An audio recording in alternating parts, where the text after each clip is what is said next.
बिस्मिल्लाहिर्रहमानिर्रहीम। अस्सलाम वालेकुम नादरीन, आप यूट्यूब चैनल देख रहे हैं। मैं इमरान खान हूँ।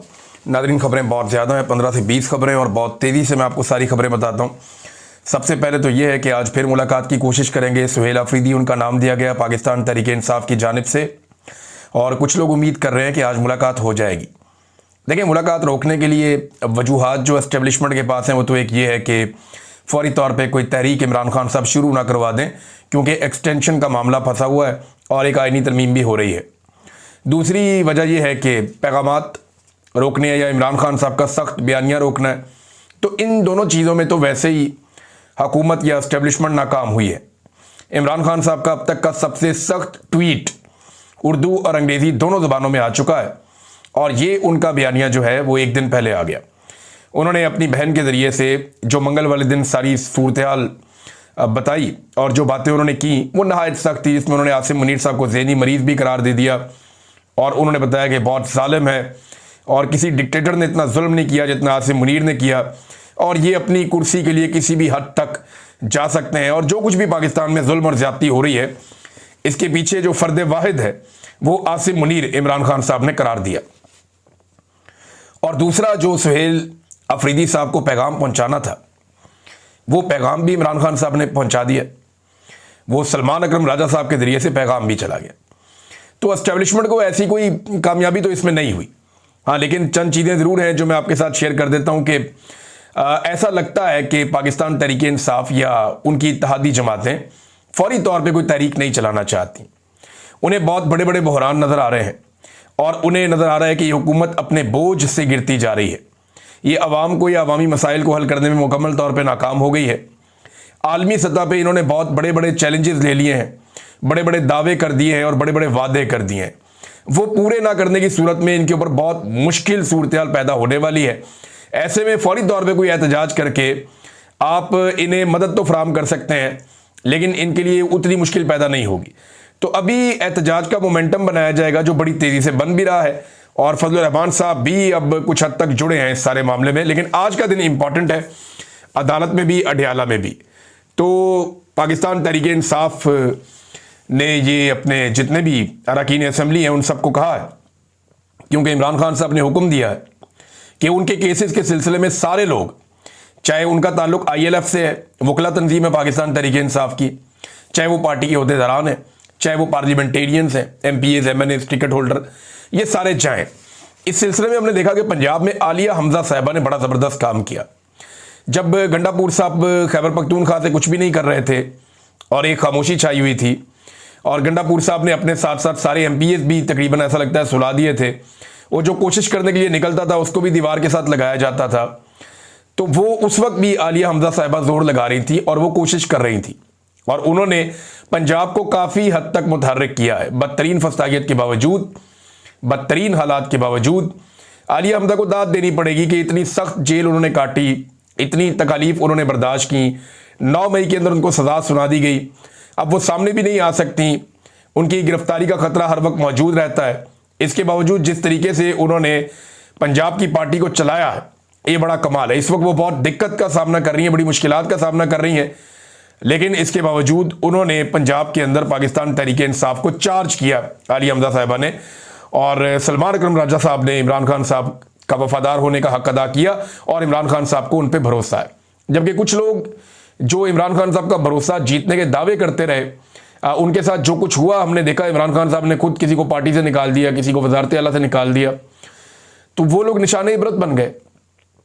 लेकिन अगर अपनी पॉलिसीज ठीक रखें तो इमरान खान साहब और उनकी सियासत में बहुत बड़ी सियासत है, पूरे मुल्क के अंदर है, तो ये गुंजाइश रहेगी। फजल रहमान साहब के हवाले से नादरीन कुछ खबरें मेरे पास आपको मैं देता हूँ, लेकिन पहले जो आईनी तरमीम होती है ना, इसके ऊपर कई कई महीने तक काम होता है। ये ऐसा नहीं होता कि अचानक से आईनी तरमीम सामने आ जाए।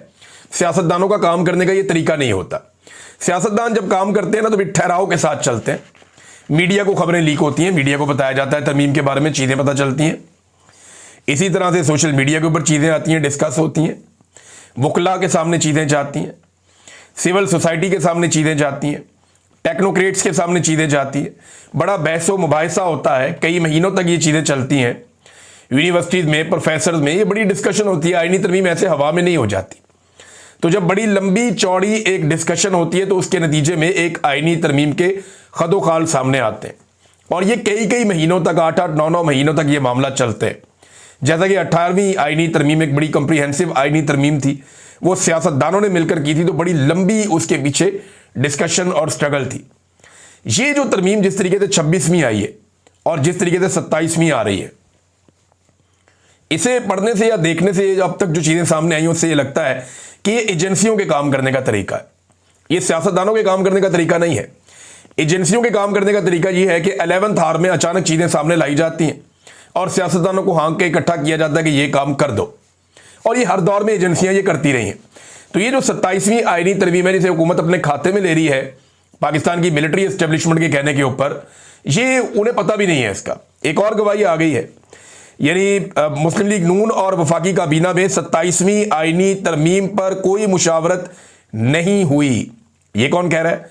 फेडरल मिनिस्टर है कैसर अहमद शेख साहब, PMLN से इनका ताल्लुक है, नवाज शरीफ के बहुत पुराने साथियों में से एक है। वो ये फरमा रहे कि हमारे बीच में तो इसकी डिस्कशन ही नहीं हुई, तो फिर ये आई कहां से? इसकी डिस्कशन कहीं और चल रही थी। मैं आपको कई मरतबा बता चुका हूं कि कई कानूनी दिमाग अस्करी दिमागों के साथ मिलकर एक मखसूस दफ्तर में लंबे अरसे तक इस तरमीम के ऊपर काम करते रहे। इसके ऊपर बार बार इजलास और मुशावरत होती रही और ऊपर रिपोर्टें भी भिजवाई जाती रही हैं, और जब ये फाइनल हो गया, इसका ड्राफ्ट, सारी चीजें मुकम्मल हो गई, तो फिर हुकूमत को बताया गया कि गेट रेडी, आपको 14 नवंबर तक ये पास करनी है। 14 नवंबर की तो एक डेडलाइन दी गई है, हो सकता है ये एक हफ्ता और आगे चली जाए, लेकिन कोशिश ये है कि 14 नवंबर तक पास करवाई जाए। तो ये सियासतदानों का तरीका नहीं है, ये एजेंसियों का तरीका है जिस तरीके से ये तरमीम लाई गई। अब जरा आप नंबर गेम्स पे नजर मारें तो आपको कुछ चीजें पता चल जाएंगी। हुकूमत को जो नंबर चाहिए कौमी असम्बली में इस तरमीम को पास करने के लिए 2/3 अक्सरियत, वो 224 का नंबर है। 224 बंदे उनको कौमी असम्बली में चाहिए, लेकिन उनके पास इस वक्त पाकिस्तान तहरीक इंसाफ की मखसूस नशिस्तें मिलने के बाद 237 का नंबर है। यानी अभी भी उनके पास 13 बंदे ज्यादा हैं, 13 MNA ज्यादा हैं। बड़े आराम से वो ये तरमीम पास कर लेंगे। फिर सेनेट में जो उन्हें नंबर चाहिए वो 64 है, जबकि हुकूमत के पास इस वक्त जो नंबर मौजूद है वो 61 है। अब हुकूमत को 3 JUI या ANP के सेनेटर्स की हमायत दरकार है। यानी ANP के एमल वली खान साहब हैं, वो सपोर्ट कर दें, को 2 बंदे फजलुर रहमान साहब की पार्टी से सपोर्ट कर दें। तो फजलुर रहमान साहब ने तो इस पर सख्त स्टेटमेंट दिया। उन्होंने कहा, थोड़े दिन पहले डार साहब कह रहे थे कि हमें 26वीं हजम नहीं हो रही, हम 27वीं कहां से लेकर आएंगे। फिर अचानक से 27वीं सामने आ गई।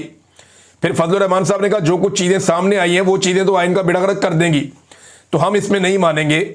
फिर फजलुर रहमान साहब ने अपना एक पुराना स्टेटमेंट दोहराया जो उन्होंने 26वीं आईनी तरमीम के वक्त भी कहा था कि इस हुकूमत के पास मैंडेट जाली है, इसे किसी आईनी तरमीम का हक हासिल नहीं है।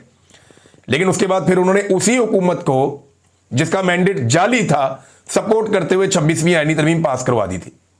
अब 27वीं आईनी तरमीम पे फजलुर रहमान साहब सेम वही अल्फाज बोल रहे हैं। देखते हैं कि इस मरतबा वो हुकूमत की मदद कैसे करते हैं और उसके लिए क्या बहाना तलाश करते हैं, क्योंकि हमेशा फजलुर रहमान साहब ने सहूलतकारी की है और वो सहूलतकारी करते चले आए हैं हमेशा। कभी भी उन्होंने हुकूमत को या एस्टेब्लिशमेंट को मायूस नहीं किया, ये उनका एक पुराना तरीक़ाकार है। अच्छा, एक और चीज मैं आपको बताता हूं, जितनी भी पाकिस्तान में आईनी तरामीम हुई है अभी, या कानून साजियां हुई हैं, या जितने भी इकदाम उठाए गए हैं हुकूमती सतह पे, खारजा पॉलिसी में ले लें, दाखिला पॉलिसी में ले लें, इन तमाम चीजों का जो महवर है ना, जो उसका जो सेंटर ऑफ ग्रेविटी है, जिसके गिर्द ये सारी चीजें घूम रही हैं, वो इमरान खान है। गौर कर लें आप। यानी जिस लेवल पे ये वादे और दावे करके आ गए अमेरिका के साथ और अपने मगरबी आकाओं के साथ, उनके पीछे जो खौफ है वो इमरान खान है कि भाई पाकिस्तान में इमरान खान ऐसी तैसी फेर देगा अगर हमें ये बैरूनी सपोर्ट ना मिली। तो इस बैरूनी सपोर्ट को लेने के बाद मिलिट्री एस्टेब्लिशमेंट अपने अंदर ये खबर फैलाती है कि अमेरिका का भी ये हुक्म है और हमें ये करना पड़ेगा वरना हमारी तबाही हो जाएगी। लिहाजा वो सबको मनामनू लेते हैं और फिर वही कार्रवाई डालते हैं जो उनके दिल में होती है। लिहाजा जो कुछ भी आप देख रहे हैं इसमें इमरान खान साहब का खौफ है कि जनाब इमरान खान साहब से इनको खौफ है और उस खौफ की वजह से ये सारे इकदाम उठाने पर मजबूर हैं। हर दरवाजे पर ये सजदा रेज होने पर मजबूर हो चुके हैं। हर जगह पे जाके झूठ बोलते हैं, कभी कानून साजियां करते हैं, कभी आईनी तरमीम करते हैं, लेकिन जो भी करते हैं इमरान खान के खौफ से करते हैं। इनको अल्लाह का खौफ होना चाहिए, अल्लाह से डरे और वो चीज करें। देखिए जो पीएमएलएन और पीपल्स पार्टी भी कर रहे हैं ना मिलकर, एक बात आप ज़हन में रखिएगा कि ये अपने पांव काट रहे हैं, अपने पांव पे कुल्हाड़ा मार रहे हैं। ये जिस शाख पे बैठे हुए हैं उस शाख को काट रहे हैं। ये पार्लियामान को कमजोर कर रहे हैं। हर सियासतदान की ताकत पार्लियामान से आती है। ये पार्लियामान को कमजोर कर रहे हैं। हर सियासतदान जो है वो अवामी मैंडेट के साथ आता है, अवाम उसकी ताकत होती है। ये वहां पे भी अपनी ताकत को कमजोर कर रहे हैं। ये डिक्टेटर्स को मजबूत कर रहे हैं। मिसाल के तौर पे यहां पे एक तजवीज़ है, मैं आपके सामने रखता हूं। ये जनाब तजवीज़ साबिक अटॉर्नी जनरल अशतर साहब, ये पीएमएलएन के भी हैं और बहुत करीब हैं एस्टेब्लिशमेंट के भी। उन्होंने फरमाया, ये जियो न्यूज के मुताबिक, ये जो आर्टिकल 243 है जिस पे कोई बात नहीं कर रहा, क्यों नहीं कर रहा आगे चल के बताता हूं। आर्टिकल 243 में तरमीम के हवाले से तजवीज दी है कि एक चीफ ऑफ डिफेंस स्टाफ होना चाहिए, एक ऐसा ओहदा होना चाहिए जिसके नीचे तमाम फोर्सेस के इदारे हों। इस जुमले में बड़ी लंबी कहानी है।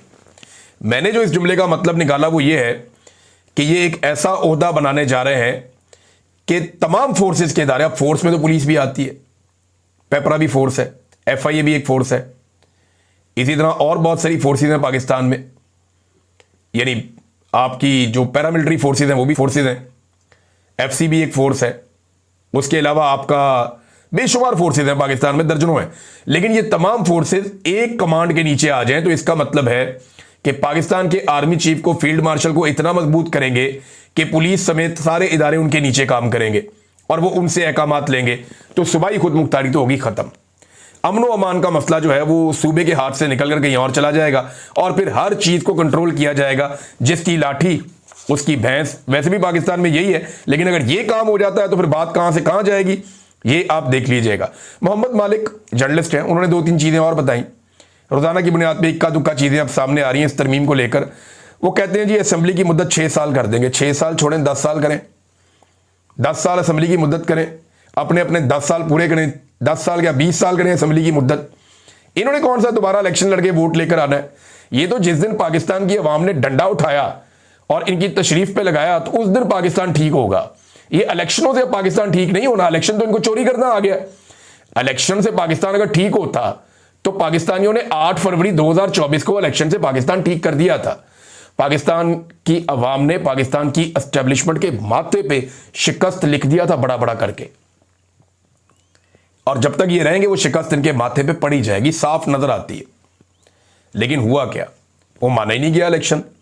तो इलेक्शन आप 10 दफा करवा लें, रिजल्ट वही आएगा। 6 साल बाद क्या 60 साल बाद करवाने इलेक्शन। एक्चुअल ये है कि जब अवाम डंडा उठाएगी और इनकी तबीयत साफ करेगी, उस दिन फिर पाकिस्तान के अंदर अवामी मैंडेट का एहतराम होगा। उससे पहले आप जो मर्जी करें। कहते हैं जी अब 6 साल मुद्दत कर देंगे, अगला इलेक्शन जो है वो निगरान हुकूमत नहीं करवाएगी, बल्कि जो हुक्मरान होंगे उस वक्त के वही करवाएंगे। ये शहबाज शरीफ की हुकूमत होगी, उसी में इलेक्शन हो जाएगा। अमेरिकन सिस्टम ये लेकर आना चाह रहे हैं। और पहले भी कौन सा शहबाज शरीफ क्या बेचता है इलेक्शन में, या नवाज शरीफ क्या बेचता है। फैसला तो एस्टेब्लिशमेंट ने करना होता है, निगरान हुकूमत हो या ये हुकूमत हो, क्या फर्क पड़ता है। तो ये अब तरामीम की जा रही हैं चीजों को ज्यादा कंट्रोल करने के लिए, कि मैक्सिमम चीजों को कंट्रोल कर लिया जाए और चीजें इनके हाथ से निकले ना। अच्छा, एमल वली खान ने एक बड़ा इंटरेस्टिंग स्टेटमेंट दिया, मैं आपको पढ़ के इसलिए सुनाना चाहूंगा कि ये स्टेटमेंट अगर पाकिस्तान तहरीक इंसाफ का कोई बंदा देता तो दहशतगर्दी में अंदर हो जाता। यानी बड़ा आम सा स्टेटमेंट देते हैं अहमद जवाद साहब। ये बड़े मोतदल आदमी है, बड़े अच्छे इंसान हैं और इनकी तहरीर में बड़ी शाइस्तगी भी होती है, अक्सर मैं कह रहा हूँ। और ये साबिक नेवी ऑफिसर है, साबिक पाकिस्तान तहरीक इंसाफ के सेक्रेटरी इत्तलात भी रहे हैं। अब उन्हें साइबर क्राइम एजेंसी ने गिरफ्तार कर लिया। यानी हर आवाज़ को दबाने की कोशिश की जा रही है जो फस्तायत और जबर के खिलाफ उठती है, और इंसानी हकूक़ के लिए जो आवाज़ उठती है उसको अब दबा लो, पकड़ लो, गिरफ्तार कर लो, अंदर डाल दो। और बड़े ये मुनासिब अल्फाज में और मोतदल अंदाज में ज़्यादातर बात करते थे। इनके साथ ये जुल्म, तो इनको तो फ़ौरन रिहा करना चाहिए। लेकिन इनके मुकाबले में बड़ा सख्त स्टेटमेंट है एमल वली खान का, खड़े होकर दे रहे हैं, लेकिन उन्हें कुछ नहीं कहा जाता। इससे पहले वो आर्मी चीफ को दुकानदार भी कह चुके हैं। जब ट्रंप के सामने वो अपना लेकर गए थे मादनियात, तो इस पर उन्होंने कहा था कि ट्रंप के सामने एक दुकानदार की तरह गए, जी मेरा माल बहुत अच्छा है, ले लो। इस तरह स्टेटमेंट भी दिया था। फिर बाद में उन्होंने मादरत कर ली थी। अभी एमल वली खान कहते हैं कि 9 मई को रेडियो पाकिस्तान पेशावर पाकिस्तानी फौज ने जलाया था। पाकिस्तान की फौज ने रेडियो पाकिस्तान जलाया था पेशावर का। मैं 50 से ज्यादा सबूत दूंगा जिससे साबित करूंगा कि कर्नल इलेक्शन में पैसे लेकर लोगों को जितवाते हैं। कैसे इल्ज़ाम आते हैं पाकिस्तान की फ़ौज के ऊपर। और अगर पाकिस्तान तहरीक इंसाफ इससे आधी भी बात करे ना, और ये रेडियो पाकिस्तान चलाने पे पाकिस्तान तहरीक इंसाफ के नाक में दम किया हुआ खैबर पख्तूनख्वा में इन्होंने।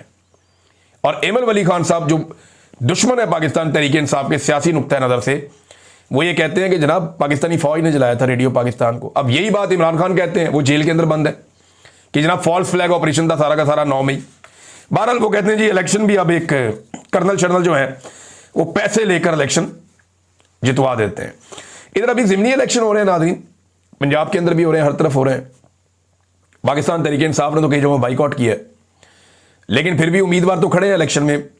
अब जो हुकूमती उम्मीदवार हैं वो ज़्यादातर अब किसी का भाई है, किसी की बहन है, किसी का बच्चा है, तो उन्होंने अपने करीबी लोगों को टिकट दिए हैं। तो वो जिन लोगों को टिकट दिए हैं उनके लिए इतनी मुश्किलात हैं अभी भी कि अवाम उनका नाम सुनने को तैयार नहीं है।